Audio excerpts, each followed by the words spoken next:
Boa tarde, galera do oitavo ano. Vamos começar mais uma aula de ciência de forma remota. Lembrem-se, sempre fiquem em casa, só sair quando necessário e usando máscara, tá bom, pessoal? Nós vamos começar hoje com a correção da atividade da aula anterior. Vou fazer a correção aqui oral e também vou postar a foto com a atividade corrigida, caso alguém não tenha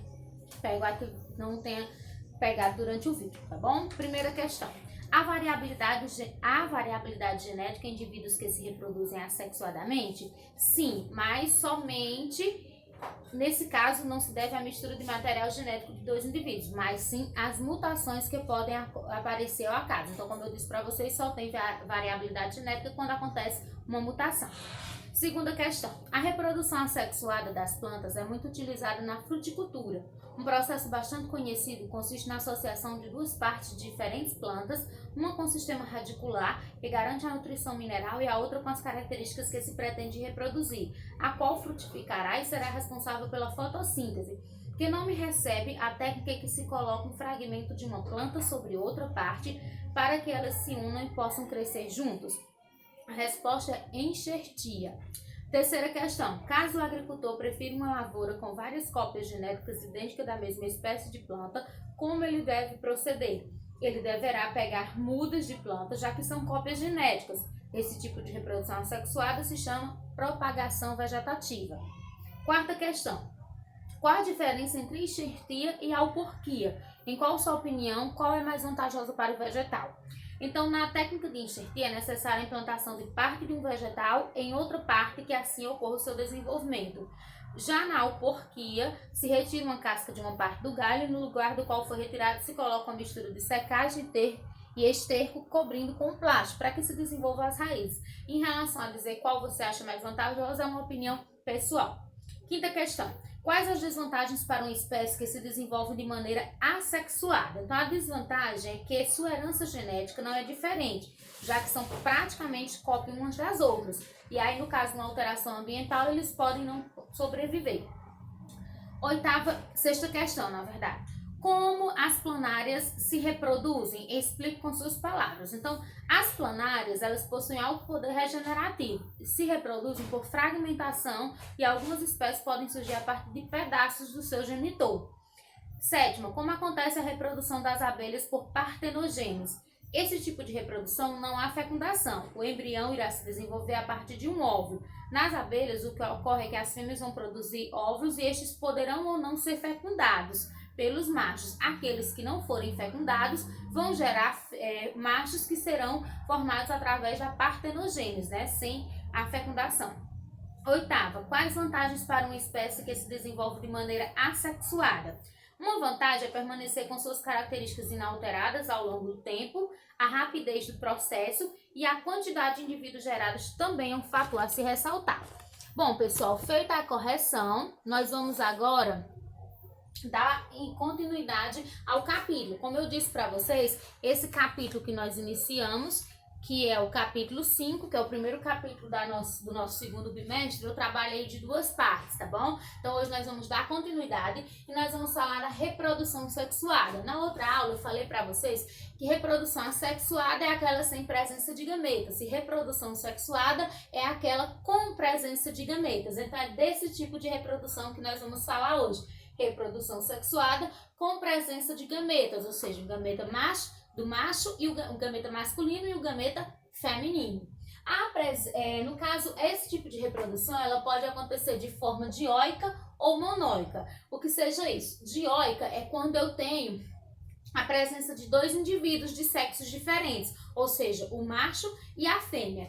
E monóica é quando eu tenho um único indivíduo, que este indivíduo é hermafrodita. E o que é um indivíduo hermafrodita? É um indivíduo que tem os dois sexos, tem um aparelho reprodutor masculino e tem um aparelho reprodutor feminino. Então, a reprodução sexuada pode ser dioica ou monóica, certo? Nós vamos iniciar falando sobre a reprodução sexuada em micro-organismos.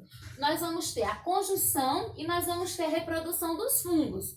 A conjunção é uma reprodução sexuada que vai acontecer em bactérias e protozoários. Mas, Ana Cláudia, na outra aula não foi dito que bactérias e protozoários têm reprodução assexuada? Sim, eu falei, mas eles também podem, eventualmente, mas muito raramente, apresentar uma reprodução sexuada, que é por conjunção. Nesse tipo de reprodução, acontece o seguinte: as duas bactérias, elas ficam próximas das outras e aí elas criam uma ponte entre elas. Então imagina que aqui é uma bactéria e aqui é outra bactéria, e esse pincel seria a ponte. Então essa ponte vai sair o material genético dessa bactéria e vem para essa, e o dessa sai e vem para essa aqui. Então, como elas vão cruzar o material genético, vai ter uma mistura de material genético, aí a gente já diz que é uma reprodução sexuada. Ela acontece tanto pode acontecer nas bactérias como nos protozoários unicelulares, só que é uma forma bem mais rara. Como vocês têm na página 88 o exemplo desse tipo de reprodução, e tem também o tipo de reprodução dos fungos. A gente falou na outra aula também que os fungos se reproduzem assexuadamente pela produção de esporos, que são células resistentes e tudo mais que a gente falou na outra aula.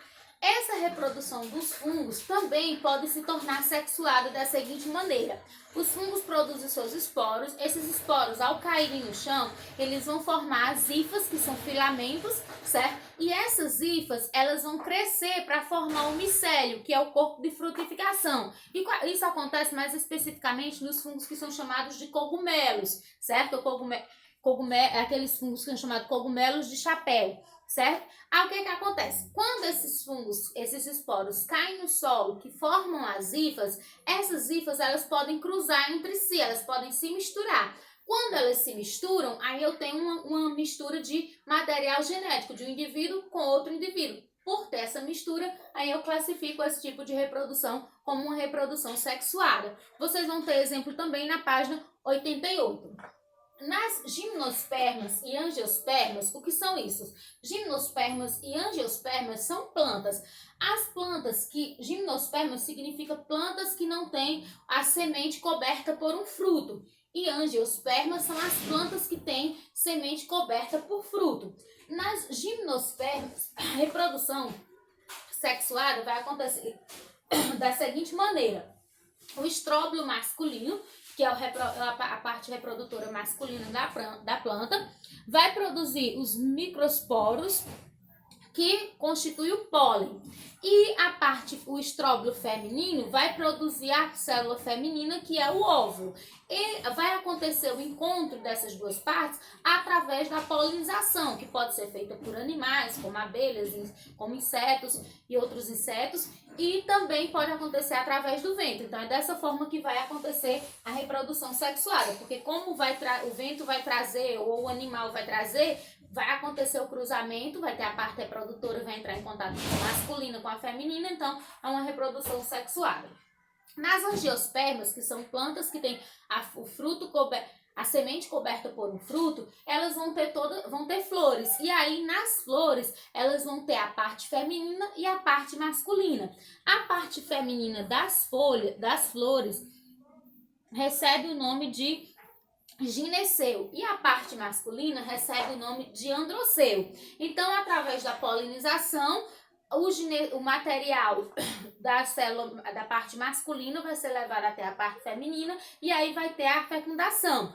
Ou também existem algumas flores que são hermafroditas e auto se fecundam. Então, nesse caso, como vai ter o contato? A parte masculina, através da polinização, vai levar para a feminina, vai ter a fecundação. Isso é uma reprodução sexuada, tá certo? E nos invertebrados, como vocês já aprenderam há anos atrás em ciência, os animais invertebrados são aqueles que não têm coluna vertebral, e os vertebrados são aqueles que têm coluna vertebral.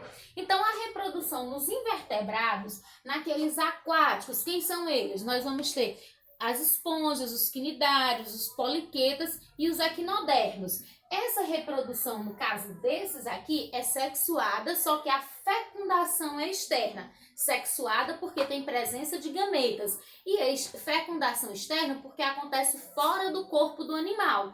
Então, no caso das esponjas, vai acontecer assim: As esponjas, elas jogam para fora tanto esperma, jogam para fora esperma, jogam para fora óvulo, que são os gametas.